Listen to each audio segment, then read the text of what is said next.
దేవుని ఘనమైన శ్రేష్టమైన పరిశుద్ధ నామమునకు మహిమ స్తుతి ప్రభావములు కలుగునుగాక. బాగున్నారా? దేవత దేవుడు మరికొ నూతన దినాన్ని మన జీవితంలో ఆయన అనుగ్రహించి ఉన్నారు. ఈ దినాన్ని చూడలేక చాలామంది గతించిపోయారు. మనము ఆయన సన్నిధిలో కనబడి దేవాది దేవుడు సిద్ధపరిచిన వాగ్దానము పొందుకోవడానికి కృప చూపించి ఉన్నారు. ఆయన ప్రేమమయుడు, కరుణామయుడు, దయ చూపించే దేవుడుగా మన జీవితాలలో ఆయన ఉంచి ఉన్నాడు. దేవుని బిడ్డలారా, ప్రభు ఇచ్చినటువంటి ఈ దినంలో ఈరోజు ఉదయం లేవగానే ఎంతమంది మీరు దేవునితో సమయాన్ని గడిపారు? ప్రార్థన చేసుకున్నారా? వాక్యం చదువుకున్నారా? ప్రతిరోజు ప్రభుతో సమయాన్ని గడపడానికి ప్రయత్నము చేయండి. ఉదయం లేవగానే ఎన్నో పనులు మన జీవితంలో ఉంటాయి. కానీ వాటన్నిటిని కూడా పక్కన పెట్టి ప్రభువుకు మన ప్రాముఖ్యత మనం ఇచ్చినప్పుడు ఆ దినం ఏ అవసరత మన జీవితంలో ఉందో, ఏ అక్కర మన జీవితంలో ఉందో వాటిని తీర్చే దేవుడుగా, మనలను ఆశీర్వదించే దేవుడుగా ఆయన ఉంటాడు.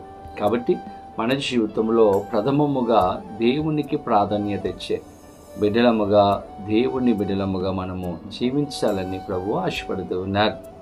ఈ దినం పరిశుద్ధాత్మ దేవుడు సిద్ధపరిచిన వాగ్దానమును ప్రార్థనాపూర్వకముగా పొందుకుందాం. తలల వంచండి, ప్రార్థన. పరిశుద్ధుడ, నీకు వేలాది వందనాలు, స్తోత్రాలు. ఉదయకాలములో మేమందరం నీ సన్నిధికి వచ్చి ఉన్నాం. మాతో మీరు మాట్లాడండి, దర్శించండి, నీ కృపలో భద్రపరిచే సహాయం చేయమని యేసు నామమున అడిగి వేడుకొనొచ్చు ఉన్నాము మా పరమ తండ్రి, ఆమేన్. ఈ దినం దేవుని వాగ్దానం చదువుకుందాం. బైబిల్ గ్రంథాలు తెరవండి. కీర్తన గ్రంథము 34వ సంకీర్తన 18వ చరణమును చదువుకుందాం. విరిగిన హృదయము గలవారికి యెహోవా ఆసన్నుడు, నలిగిన మనసు గలవారిని ఆయన రక్షించును. దేవుని స్తోత్రం. చక్కని వాగ్దానాన్ని పరిశుద్ధాత్మ దేవుడు ఇదన మనకిస్తూ ఉన్నారు. భక్తుడు తెలియచేస్తూ ఉన్నాడు. ఈరోజు 2 విషయాలు పరిశుద్ధాత్మ దేవుడు మన జీవితంలో చేయబోతూ ఉన్నారు. ఒకటి, మనకు దగ్గరగా ఆయన ఉండబోతూ ఉన్నారు. మనకు సమీపముగా ఆసనుడుగా ఆయన ఉండబోతూ ఉన్నారు. 2, ప్రతి విషయాలలో ఆయన రక్షించబోతూ ఉన్నారు. దేవుని బిడ్డలారా, ఈ 2 కార్యాలు దేవుడు ఈరోజు మన జీవితంలో చేయబోతూ ఉన్నారు. ఎప్పుడు ఆయన సమీపముగా ఉంటారు, ఎప్పుడు ఆయన మనలను రక్షిస్తాడు, కాపాడుతాడు అంటే వాక్యంలో భక్తుడు అంటూ ఉన్నాడు, విరిగిన హృదయము గలవారికి యెహోవా ఆసనుడు, నలిగిన మనసు గలవారిని ఆయన రక్షించును.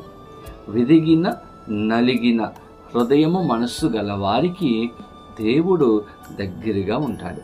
నలిగిన మనసు గలవారికి దేవుడు సమీపముగా ఉంటాడు. ప్రతి విషయాలలో సహాయం చేసే గొప్ప దేవుడిగా ఉన్నాడు.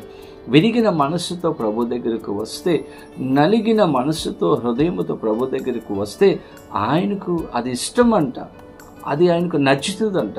కాబట్టి అటువంటి హృదయముతో ప్రభు దగ్గరకు మనం రావాలి. కీర్తన గ్రంథము 51వ సంకీర్తన 17వ చరణంలో మనం చూడగలిగితే, విరిగిన మనసే దేవునికి ఇష్టమైన బలులు. దేవా, విరిగి నలిగిన హృదయమును నీవు అలక్ష్యము చేయవు. దేవునికి ఏది ఇష్టం అంటే విరిగిన మనసే దేవునికి ఇష్టం.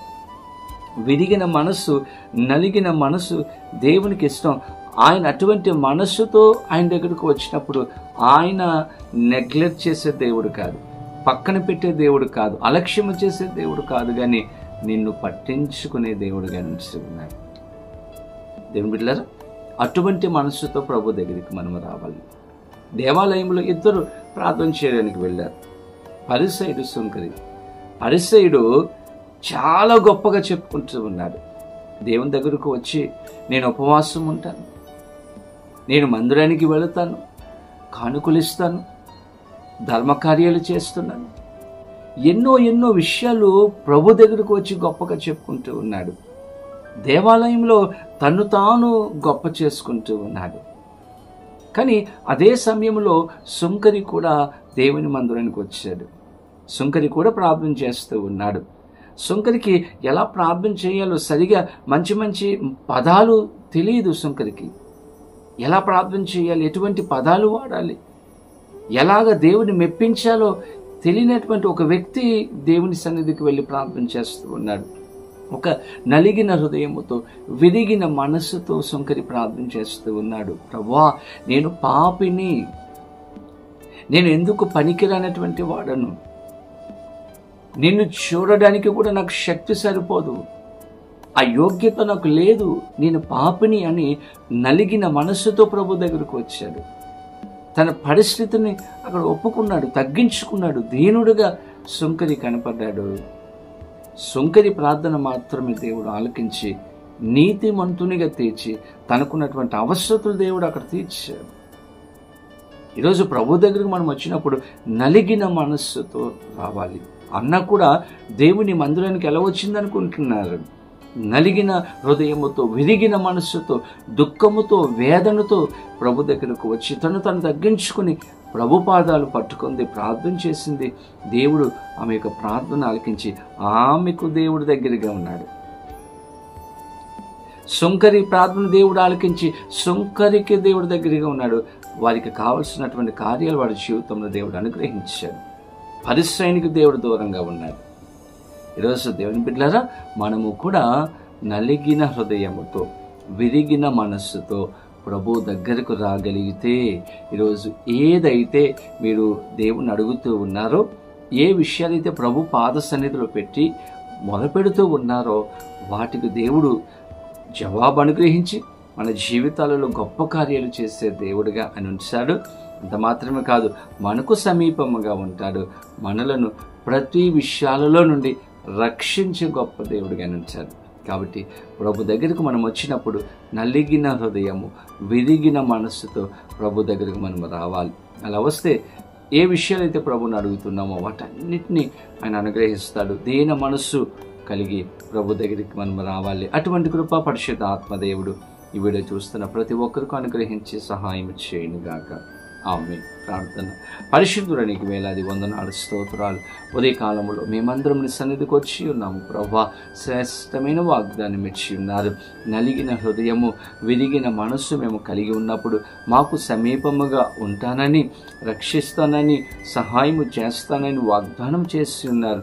ఈరోజు ఎంతమంది అయితే నలిగిన హృదయముతో, విరిగిన మనస్సుతో, దీన మనస్సు కలిగి నీ సన్నిధికి వచ్చి ప్రార్థన చేస్తున్నారో, ఈ ప్రార్థనలో ఏకీభవించి ఉన్నారో, ఏ విషయాలైతే అడుగుతూ ఉన్నారో వారి జీవితంలో గొప్ప కార్యములు చేయమని, సంతోషము, సమాధానము అనుగ్రహించమని యేసు నామమున అడిగి వేడుకొనుచు ఉన్నాము మా పరమ తండ్రి.